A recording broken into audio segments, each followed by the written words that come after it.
Monday, CrossFit Inconceivable. Are you ready for today's workout? Let's go ahead and start with a warm-up. So we'll start down in some Spider-Man lunges. Since we're going to be doing lots of mountain climbers today, so let's come into our low lunge, bring our shoulders and our elbows down next to the side of our leg, just trying to get down as low as possible.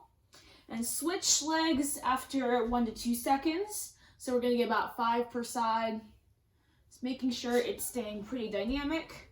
Trying to get down as low as you can for a second there, feel out that depth, and then switch legs. Bring that shin vertical so that knee is stacked right over the ankle. Trying to stay long through the crown of your head, long through your back. Working both forearms down towards the floor.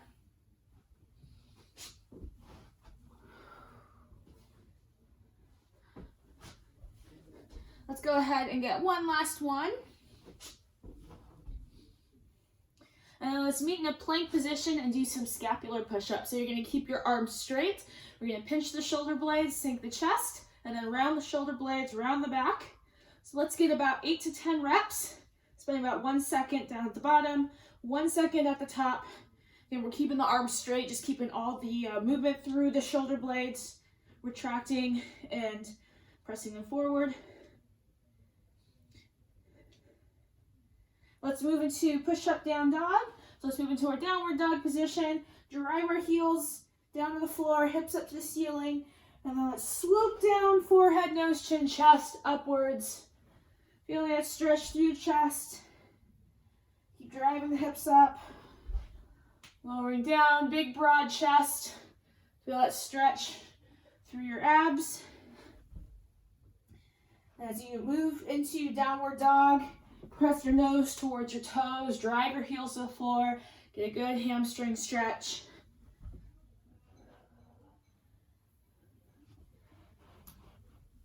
All right, finish up your last downward dog push-up. We're gonna move into some Cossack squats. Let's go ahead and step with wide legs.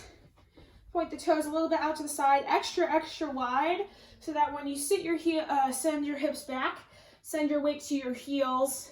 You're able to track your knee outward. You don't want the knee to cave inward. So make sure that you're pressing the knee out. Keep the weight mostly through the heels. You can point the opposite toes upwards if you want, or keep them flat on the floor. Just feel that stretch through the inner thighs.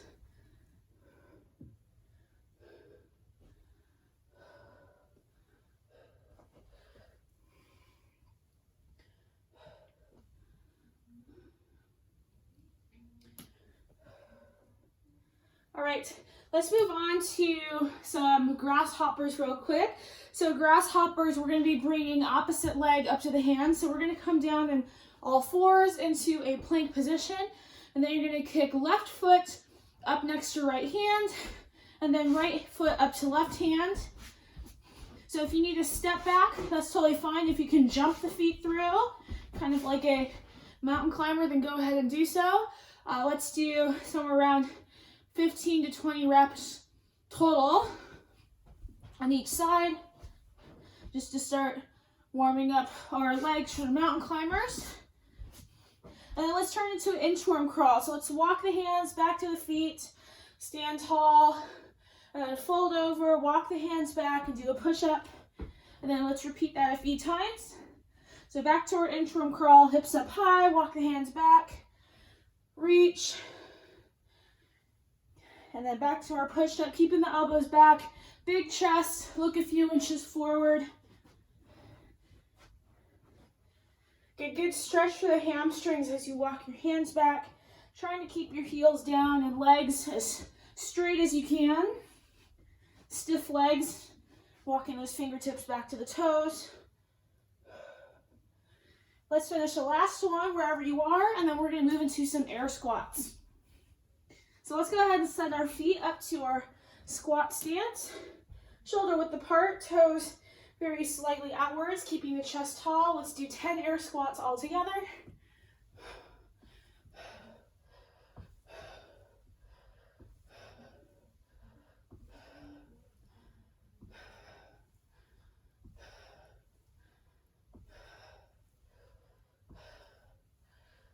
Nice. Let's move into some jumping jacks. So let's do 15 jumping jacks all together.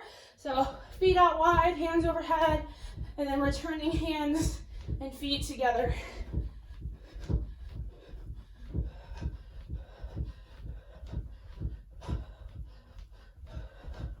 All right, let's come down back to the floor. We're gonna use some actual mountain climbers now.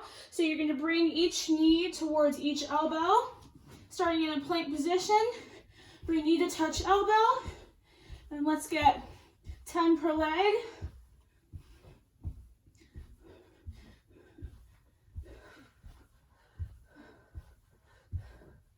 All right, we're gonna move into some shoulder taps. So in that plank position, you're gonna take the same side hand and reach your shoulder. You can also reach across to the opposite shoulder.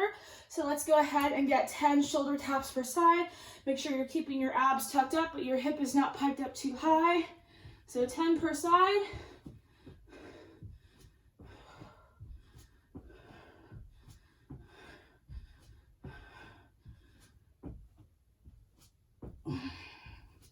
All right. And then let's do a little bit of mobility real quick. So let's go into our ankle stretch.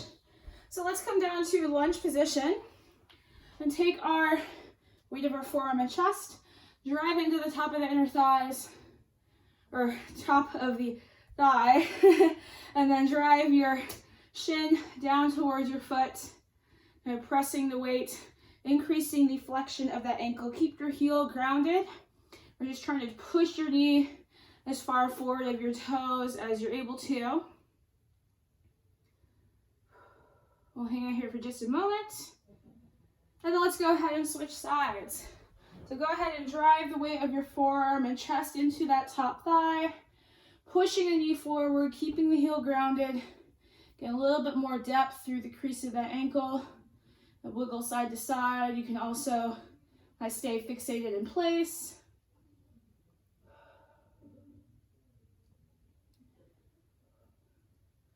All right, so let's actually move into a frog pose really quick. So you're gonna bring your knees out wide and keep your shins parallel to each other. So ankles and feet in line with the knees. And if this is a lot for your inner thighs here, you can also tuck your heels in just a hair closer to each other. And let's go ahead and start tall with a flat back. And then go ahead and sink the hips back towards the heels, keeping the back flat, trying not to change the curvature of your spine at all. And just going back as far as you're able to. We're just gonna hold this here for about 20 to 30 seconds. If you have to like reset, come out of that and head back in, go ahead and do so. And feel that stretch out. You can walk your hands over to the left for a second. And walk your hands over to the right. All right, let's go ahead and come out of that. We're gonna do one more thing for internal rotation. We're gonna do some spicy hips. So let's go ahead and bring our feet wide. And by wide, probably about twice the distance of your air squat. And let's go ahead by bringing one knee inward. So try to press one knee in towards the floor, drive the other knee outward, and switch. And as you're doing this, you're keeping your feet fixated in the same place. You're trying not to shift your feet around, trying not to move your torso around too much, just really focusing on what your knees are able to do first. And if you have to use your hands, if you have to like round your hands behind you, that's totally fine. And now let's actually take our hands and start to incorporate them. So now as your knees point in one direction, you're gonna take one hand and you're gonna twist in that direction. And then we're gonna switch, so point the knees, twist your hands in the other direction, and vice versa. You're gonna try not to shift your feet around too much, try to keep them in the same place. And now for a challenge, now try to twist your torso in the opposite direction as the knees are going. So if the knees are pointed to the right, you're reaching over to the left, and vice versa. And again, you can keep one hand propped behind you, or you can try and do this with both hands in the air. Kind of reaching in the opposite direction. Again, trying to keep your feet from moving around. And then we're doing no hands. And let's go ahead and add a little bit of a prop up to the shin. So now when you bring your knees over to the side, you're gonna come up on both shins, lift your hips off of the ground. So rotate, turn up on the shin, and then try to lift your hips up. The key here is not to shift your feet around too much, so see if you can keep your feet relatively in the same spot and work your hips in trying to get upwards from that seated position. This is pretty tough. It requires a lot of internal rotation of the legs, which a lot of times we tend to lack, because usually when we're sitting in chairs and we're in a car, our hips are usually externally rotated, and so trying to turn our hips inwards, trying to turn our knee inwards is a difficult thing for a lot of us.